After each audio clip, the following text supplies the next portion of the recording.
क्या 2019 की गलती फिर दोहरा रहे हैं मनीष ग्रोवर?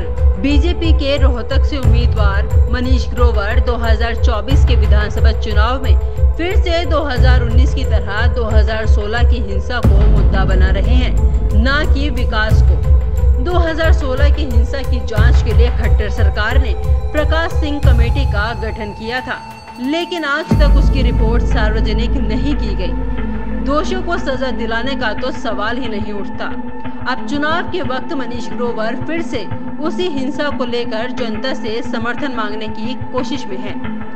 याद रहे, साल 2019 का चुनाव भी इसी मुद्दे पर लड़ा गया था, जिसमें मनीष ग्रोवर को हार का सामना करना पड़ा था।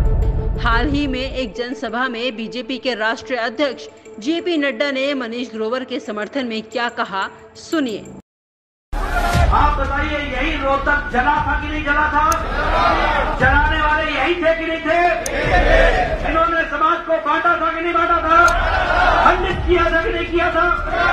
समाज में द्वेष फैलाया था कि नहीं फैलाया था? इनको घर बैठाओगे ना तो आराम की जरूरत है और मनीष को काम की जरूरत है। वहीं जब मनीष ग्रोवर से इस बार भी 2016 की हिंसा को चुनावी मुद्दा बनाने पर सवाल किया गया, तो उन्होंने एक आधारहीन बयान दिया। एक है ना, आपकी फेसबुक के ऊपर कल लिखा हुआ है कि 2016 का जिक्र करते हुए कि उनको जनता नहीं भूली है, तो सरकार 8 साल से आपकी थी, उनके नाम आपने उजागर क्यों नहीं किए? आपकी कमेटी भी आपने बनाई थी और वो सजा उन तक पहुंची नहीं, तो अब चुनाव 2016 की वीडियो प्रोफेसर वरिंदर की कोर्ट में केस चल रहा है। ये नाम कौन है? प्रोफेसर वरिंदर सिंह जी चौधरी भूपिंदर हुड्डा के दाएं बाजू के आदमी हैं, जो भी हम उनके पर्चे दर्ज, मेन नाम है प्रोफेसर वरिंदर की वीडियो, नाम मैं बोल रहा हूँ। ये कौन है? कोर्ट ने तो कौन है?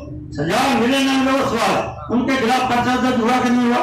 ये लोकतंत्र है। लोकतंत्र में हमने सरकार ने जिससे पुलिस ने पर्चा दर्ज करा दिया, पर्चा देगा कोर्ट जाने और पुलिस जाने।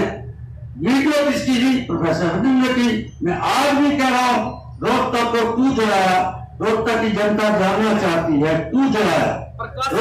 प्रकाश सिंह कमेटी की रिपोर्ट उजागर क्यों नहीं किया? मैंने कहा, मैं प्रकाश सिंह वर्तमान आपके प्रोफेसर वरिंदर का नाम आया, मैंने आपको बता दिया।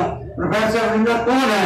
चौधरी भूपिंदर के दाएं बाएं के सारी लेख रिपोर्ट लिखते हैं, तो कमेटी का भी तो जिक्र करना चाहिए। सवाल उठता है कि बीजेपी 89 सीटों पर चुनाव लड़ रही है, लेकिन सिर्फ रोहतक की सीट पर 2016 की हिंसा को बुनाने की कोशिश क्यों हो रही है, जबकि 2019 में रोहतक के वोटरों ने इस मुद्दे को नकार दिया था। सरकार बीजेपी की है, जांच कमेटी बीजेपी की थी, लेकिन रिपोर्ट को अब तक छुपाया गया है। ऐसे में सवाल ये है कि असली दोषी कौन थे? क्यों बीजेपी ने रिपोर्ट को छुपाया और दोषियों को सजा दिलाने के बजाय उनके नाम उजागर क्यों नहीं किए? इन सवालों से बीजेपी की मंशा पर गंभीर सवाल खड़े हो रहे हैं। अब सवाल ये है कि क्या मनीष ग्रोवर 2016 की हिंसा को मुद्दा बनाकर खिसकते हुए व्यापारी वोटरों को वापस ला पाएंगे? इस पर आपकी क्या राय है? कमेंट बॉक्स में लिखें। ब्यूरो रिपोर्ट, अलग हरियाणा।